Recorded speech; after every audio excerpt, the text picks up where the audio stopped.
Assalamualaikum warahmatullahi wabarakatuh. Perkenalkan, nama saya Aizatul Hasana. Saya dari Prodi Pendidikan Bahasa dan Sastra Indonesia.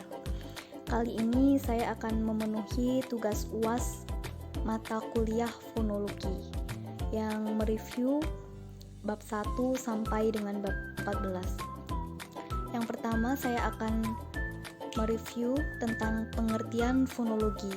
Dari beberapa sumber, pengertian fonologi dapat dikemukakan sebagai berikut. Yang pertama, fonologi ialah bagian dari tata bahasa yang mempelajari bunyi-bunyi bahasa. Keraf 1984, halaman 30. Yang kedua, fonologi ialah bidang dalam ilmu linguistik yang menyelidiki bunyi-bunyi bahasa menurut fungsinya.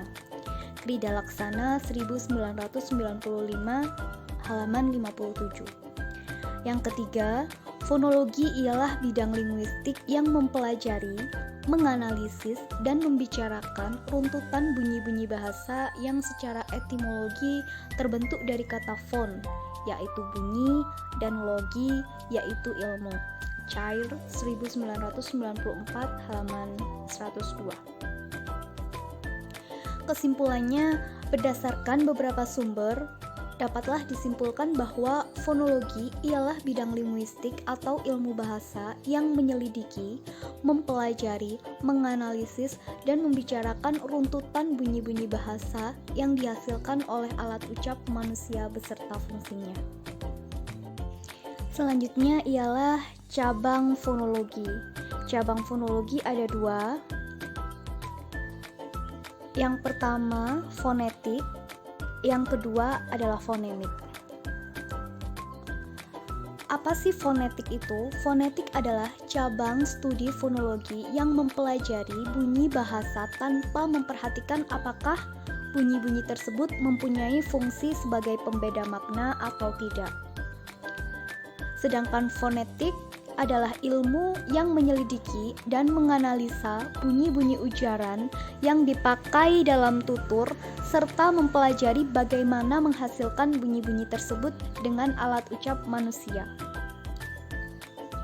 Fonetik adalah ilmu yang menyelidiki penghasilan, penyampaian, dan penerimaan bunyi bahasa. Ilmu interdisipliner linguistik dengan fisika, anatomi, dan psikologi. Kesimpulannya, jelaslah bahwa fonetik itu ialah cabang studi fonologi yang menyelidiki, mempelajari, dan menganalisis penghasilan, penyampaian, dan penerimaan bunyi-bunyi ujaran atau bahasa yang dipakai dalam tutur tanpa memperhatikan fungsinya sebagai pembeda makna atau arti, yang melibatkan analisis ilmu fisika, anatomi, dan psikologi.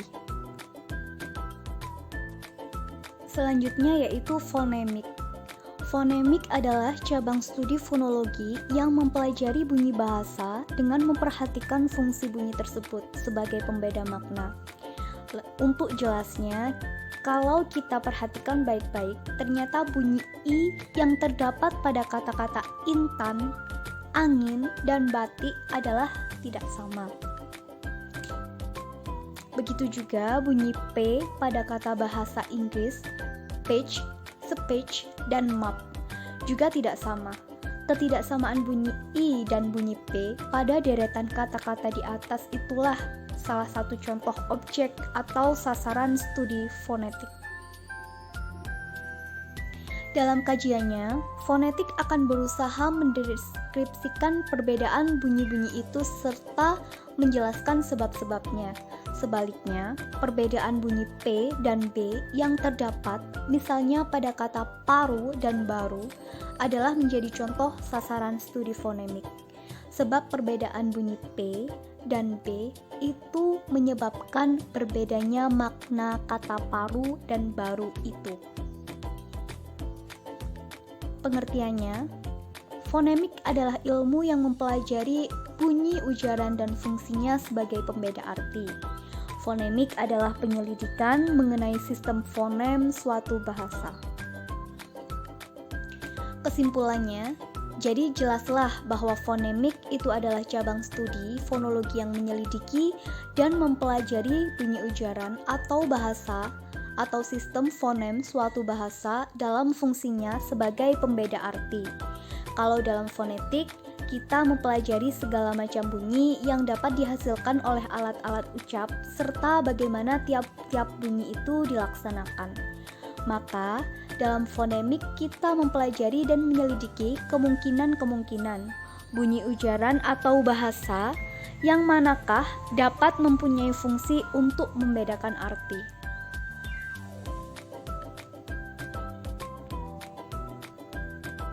Selanjutnya yaitu jenis-jenis fonetik. Menurut urutan proses terjadinya bunyi bahasa, membedakan adanya 3 jenis fonetik, yaitu yang pertama, fonetik artikulatoris, yang kedua, fonetik akustik, yang ketiga, fonetik auditoris.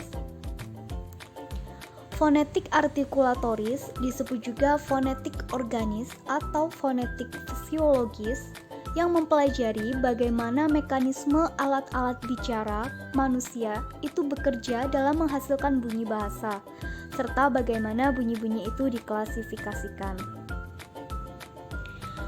Sedangkan fonetik akustik itu mempelajari bunyi bahasa sebagai peristiwa fisik atau fenomena alam. Bunyi-bunyi itu diselidiki frekuensi getarannya, amplitudenya, intensitasnya, dan timbrenya. Fonetik auditoris mempelajari bagaimana mekanisme penerimaan bunyi bahasa itu oleh telinga kita. Krida Laksana mengemukakan adanya fonetik-fonetik sebagai berikut. Yang pertama, fonetik instrumental. Yang kedua, fonetik parametris. Yang ketiga, fonetik terapan. Fonetik instrumental adalah bagian dari fonetik yang merekam, menganalisis, dan mengukur unsur-unsur bunyi dengan mesin atau alat-alat elektronis seperti spektograf, osiloskop, dan lain-lain. Fonetik parametris adalah pendekatan dalam fonetik yang memandang wicara sebagai sistem fisiologis tunggal dengan variabel-variabel artikulasi dalam saluran suara yang terus-menerus bergerak dan saling bekerja sama dalam dimensi waktu untuk menghasilkan kontinum bunyi yang disegmentasikan oleh pendengar menurut kaidah bahasa yang berlaku. Pandangan dinamis ini berbeda dari pandangan statis yang menganggap wicara sebagai urutan segmen-segmen yang terurai sebagai kumpulan ciri-ciri yang dapat dipisah-pisahkan, tempat artikulasi, artikulator, dan sebagainya. Fonetik terapan yaitu bidang linguistik, terapan yang mencakup metode dan teknik pengucapan bunyi dengan tepat. Misalnya, untuk melatih orang yang gagap, untuk melatih pemain drama, dan sebagainya. Ramelan 1985 halaman 82 mengemukakan adanya fonetik sebagai berikut. Yang pertama, fonetik umum. Yang kedua adalah fonetik khusus. Fonetik umum yaitu fonetik yang membahas bunyi bahasa yang dapat dihasilkan manusia secara umum. Sedangkan fonetik khusus yaitu fonetik yang memfokuskan perhatiannya pada bunyi bahasa tertentu. Misalnya fonetik yang mempelajari bunyi-bunyi bahasa Indonesia yang disebut fonetik bahasa Indonesia. Selanjutnya yaitu alat ucap. Udara yang dialirkan keluar dari paru-paru. Yang kedua, artikulator, bagian dari alat ucap yang dapat digerakkan atau digeserkan untuk menimbulkan suatu bunyi. Titik artikulasi, bagian dari alat ucap yang menjadi tujuan sentuh dari artikulator. Vokal. Vokal adalah bunyi ujaran yang terjadi karena udara yang keluar dari paru-paru tidak mendapat halangan. Vokal dibagi menjadi 3, posisi bibir, tinggi rendahnya lidah, dan maju mundurnya lidah. Konsonan. Konsonan adalah bunyi ujaran yang terjadi karena udara yang keluar dari paru-paru mendapat halangan. Konsonan adalah bunyi bahasa yang dihasilkan dengan menghambat aliran udara pada satu tempat di saluran suara di atas glotis. Bunyi bahasa yang dapat berada pada tepi suku kata dan tidak sebagai inti suku kata. Fonem yang mewakili bunyi tersebut. Berdasarkan artikulator dan titik artikulasinya, konsonan-konsonan dapat dibagi atas. Yang pertama, konsonan bilabial, yaitu bunyi yang dihasilkan dengan mempertemukan kedua belah bibir. P, B, M, W. Karenanya, kedua belah bibir sama-sama bergerak, serta keduanya juga menjadi titik sentuh dari bibir yang lainnya. Maka sekaligus mereka bertindak sebagai artikulator dan titik artikulasi. Yang kedua, konsonan labiodental, yaitu bunyi yang dihasilkan dengan mempertemukan gigi atas sebagai titik artikulasi dan bibir bawah sebagai artikulatornya. Contohnya huruf F dan V. Konsonan apikointerdental, yaitu bunyi yang terjadi dengan ujung lidah apex yang bertindak sebagai artikulator dan daerah antar gigi dens sebagai titik artikulasinya. Dalam bahasa Indonesia hanya terdapat konsonan T dan N. Dalam bahasa Jawa terdapat konsonan T, D, dan N. Konsonan apikoalveolar, yaitu bunyi yang dihasilkan oleh ujung lidah sebagai artikulator dan lengkung kaki gigi alveolum sebagai titik artikulasinya. Dalam bahasa Indonesia hanya terdapat D dan N, sedangkan dalam bahasa Jawa terdapat T, D, dan N. Konsonan palatal, yaitu bunyi yang dihasilkan oleh bagian tengah lidah sebagai artikulator dan langit-langit keras palatum sebagai titik artikulasinya. Contohnya huruf C, J, dan NY. Konsonan velar, yaitu bunyi yang dihasilkan oleh belakang lidah sebagai artikulator dan langit-langit lembut velum sebagai titik artikulasinya. Misalnya K, G, Eng, dan K. Hamzah, glottal stop, yaitu bunyi yang dihasilkan dengan posisi pita suara tertutup sama sekali, sehingga sama sekali menghalangi udara yang keluar dari paru-paru. Celah antara kedua pita suara sama dengan glotis, tertutup rapat. Selanjutnya yaitu laringal, yaitu bunyi yang terjadi karena pita suara terbuka lebar. Bunyi ini dimasukkan dalam konsonan karena udara yang keluar mengalami gesekan. Berdasarkan artikulator dan titik artikulasinya dibagi menjadi 6. Yang pertama,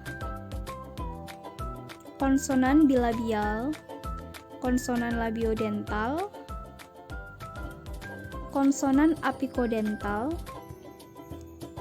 konsonan apikoalveolar, konsonan palatal, konsonan laringal, dan yang terakhir konsonan velar. Konsonan hambat stop, yaitu konsonan yang terjadi karena udara yang keluar dari paru-paru sama sekali dihalangi. Misalnya P, B, K, T, D, dan lain-lain.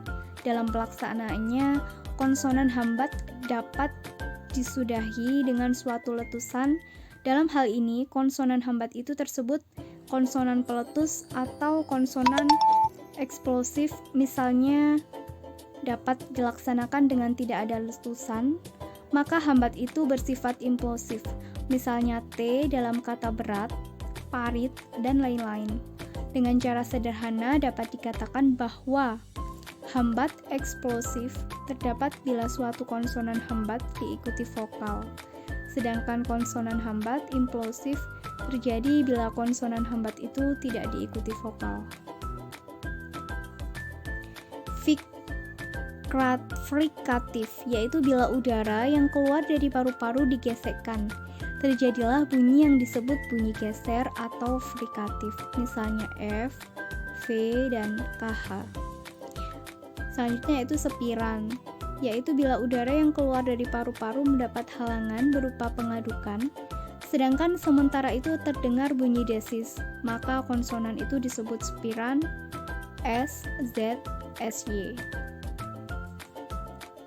Likuida atau disebut juga lateral, yaitu bunyi yang dihasilkan dengan mengangkat lidah ke langit-langit sehingga udara terpaksa diaduk dan keluar melalui kedua sisi. Sisi sama dengan Latin, sama dengan latus, lidah sama dengan I. Getar atau trill, yaitu bunyi yang dihasilkan dengan mendekatkan lidah ke alveolum atau pangkal gigi. Kemudian lidah itu menjauhi lagi alveolum dan seterusnya terjadi lagi seperti tadi berulang-ulang dengan cepat. Sehingga udara yang keluar digetarkan, bunyi ini yang dihasilkan dengan ujung lidah sebagai artikulator disebut getar apikal, apical trill.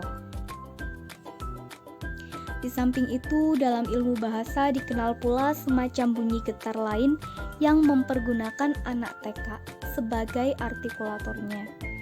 Dan yang bertindak sebagai titik artikulasinya adalah belakang lidah. Konsonan getar macam ini disebut getar uvular, uvular trill. Getar apikal dilambangkan dengan R, sedangkan getar uvular secara fonetis dilambangkan dengan R. Berdasarkan turut tidaknya pita suara bergetar, konsonan dapat dibagi atas. Yang pertama, konsonan bersuara, yaitu bila pita suara turut bergetar.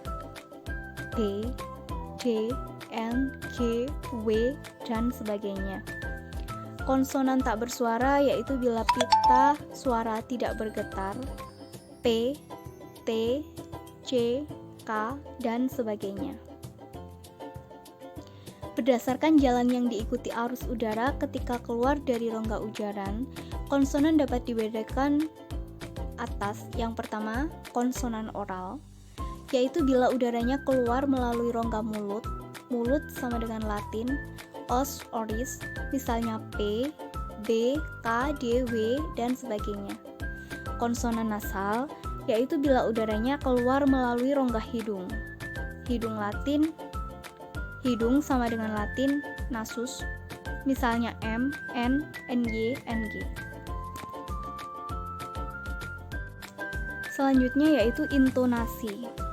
Intonasi dibagi menjadi 4. Yang pertama tekanan, stres. Yang kedua nada. Yang ketiga perhentian. Yang keempat durasi. Tekanan.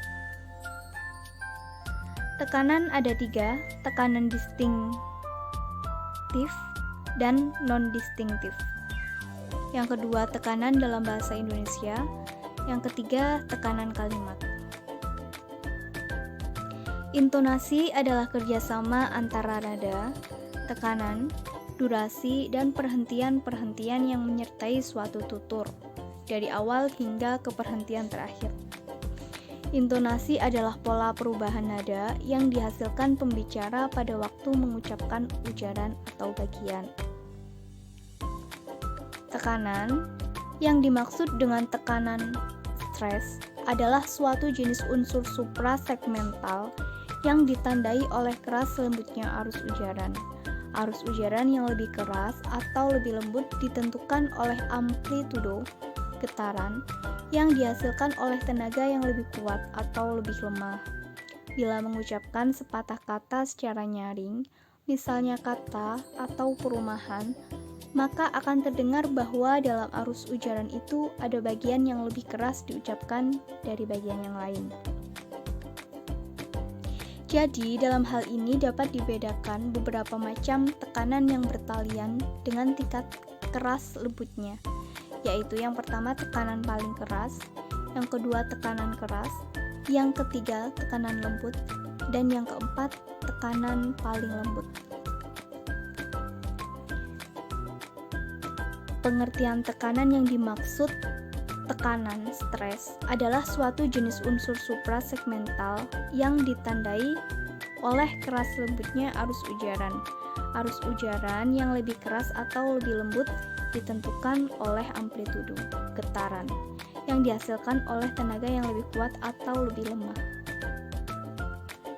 Bila kita mengucapkan sepatah kata secara nyaring, misalnya kata atau perumahan, maka akan terdengar bahwa dalam arus ujaran itu ada bagian yang lebih keras diucapkan dari bagian yang lain.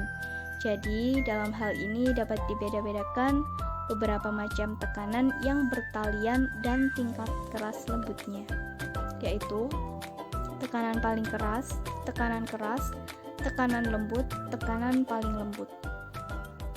Tekanan distinktif dan non-distinktif. Dalam beberapa bahasa barat, misalnya Inggris dan Belanda, tekanan dapat berfungsi untuk membedakan arti. Distinktif berarti bila tekanan keras pada suatu bagian segmen dari kata dipindahkan ke bagian yang lain, maka makna kata berubah, misalnya Inggris, refuse sama dengan sampah, refuse sama dengan menolak. Tekanan dalam bahasa Indonesia, walaupun tekanan dalam bahasa Indonesia tidak bersifat distinktif atau tidak berarti bahwa kata-kata dalam bahasa Indonesia tidak mengandung tekanan, seperti dalam ilustrasi dengan kata atau perumahan, jelas ada tekanan dalam bahasa Indonesia. Tapi yang menimbulkan persoalan adalah di mana letak tekanan keras pada kata-kata bahasa Indonesia. Bangsa Indonesia yang memiliki bermacam-macam bahasa daerah dan dialek memiliki pola intonasi yang berbeda ragamnya. Keanekaan intonasi itu dibawa serta ke dalam bahasa Indonesia hingga mempengaruhi pula intonasi bahasa Indonesia. Dalam pergaulan kita sehari-hari, kita menjumpai bermacam-macam orang yang mempergunakan bahasa Indonesia, tetapi betapa beda intonasi yang digunakan oleh seorang Jawa dari seorang Batak, seorang Minang dari seorang Sunda, Ambon atau Flores. Tetapi katakanlah, manakah dari semua intonasi itu yang benar? Ukuran manakah yang dipakai untuk menetapkan intonasi yang benar? Hingga kini belum ada ketentuan resmi mengenai hal itu. Tekanan kalimat. Walaupun tekanan yang distinktif dalam bidang kata tidak ada dalam bahasa Indonesia, dalam bidang kalimat, tekanan yang distinktif itu ada. Tekanan semacam itu biasanya disebut empasis. Tekanan itu dibuat antara lain kalau ada kata atau bagian tertentu dari kalimat dipentingkan atau dipertentangkan dengan bagian lain. Misalnya, anak itu memukul adikku, anak itu memukul adikku, anak itu memukul adikku. Selanjutnya yaitu nada. Ada nada yang distinktif dan nada non-distinktif. Ada nada dalam kalimat. Yang dimaksud dengan nada pitch adalah suatu jenis unsur suprasegmental yang ditandai oleh tinggi rendahnya arus ujaran. Tinggi rendahnya arus ujaran terjadi karena frekuensi getaran yang berbeda antara segmen. Bila seseorang berada dalam kesedihan, ia akan berbicara dengan nada yang rendah. Sebaliknya, berada dalam keadaan gembira atau marah, nada tinggilah yang dipergunakan orang. Suatu perintah atau pertanyaan selalu disertai nada yang khas. Nada dalam ilmu bahasa biasanya dilambangkan dengan angka, misalnya 232, yang berarti segmen pertama lebih rendah bila dibandingkan dengan segmen kedua, sedangkan segmen ketiga lebih rendah dari segmen kedua. Kata bangsat akan diucapkan dengan nada yang berbeda kalau situasi yang dimasuki itu berbeda. Bangsat dan bangsat. Nada dalam tutur yang pertama melukiskan kemarahan atau kekecewaan. Tutur yang kedua terjadi waktu seseorang berkelakar dengan kawannya. Nada yang distinktif dan non-distinktif dalam bahasa Jerman, demikian juga dalam bahasa Nusantara, nada dalam bidang kata tidak diakui sebagai fonem, yaitu bahwa tidak ada nada yang bersifat distinktif. Sebaliknya, ahli-ahli bahasa mengakui bahwa nada pitch dalam bahasa Yunani dan Cina mempunyai fungsi distinktif, yaitu peranan untuk membedakan arti. Dalam bahasa Cina terdapat 4 kesatuan nada yang dilambangkan dengan tanda-tanda tertentu, yaitu nada menurun, nada rata, nada menurun lalu naik, nada mendaki. Selanjutnya yaitu pengertian fonem. Objek penelitian fonetik adalah fon, yaitu bunyi bahasa pada umumnya tanpa memperhatikan apakah bunyi tersebut mempunyai fungsi sebagai pembeda makna kata atau tidak. Sebaliknya, objek penelitian fonemik adalah fonem, yakni bunyi bahasa yang dapat atau berfungsi membedakan makna kata. Kalau dalam fonetik, misalnya kita meneliti bunyi-bunyi A yang berbeda pada kata, seperti lancar, laba, dan lain, atau meneliti perbedaan bunyi I seperti yang terdapat pada kata ini, intan, dan pahit, maka dalam fonemik, kita meneliti apakah perbedaan bunyi itu mempunyai fungsi sebagai pembeda makna atau tidak. Jika bunyi itu membedakan makna, maka bunyi tersebut kita sebut fonem, dan jika tidak membedakan makna adalah bukan fonem. Fonem adalah bunyi terkecil yang dapat membedakan arti, sedangkan huruf adalah lambang bunyi atau lambang fonem. Fonem tidak sama dengan huruf. Fonem adalah bunyi dari huruf dan huruf adalah lambang dari bunyi. Jumlah huruf ada 26, jumlah fonem lebih dari 26. Ada fonem yang dilambangkan oleh 2 huruf seperti KH, NG, dan SY. Ada beberapa huruf yang dilambangkan oleh 1 fonem seperti E pada kata sate, pedas, dan enak. Selanjutnya yaitu klasifikasi fonem. Fonem dapat diklasifikasikan atau digolongkan atas fonem segmental dan fonem suprasegmental. Yang pertama, fonem segmental ialah fonem yang dapat dianalisis karena merupakan bagian dari unsur segmental bahasa. Jenis fonem ini disebut juga fonem primer, misalnya A, B, C, D, dan sebagainya. Fonem segmental ini dibagi atas vokal, diftong, dan konsonan. Fonem suprasegmental yaitu fonem yang kehadirannya menyertai fonem segmental. Jenis fonem ini disebut juga fonem sekunder, misalnya tekanan, nada, intonasi, dan sebagainya.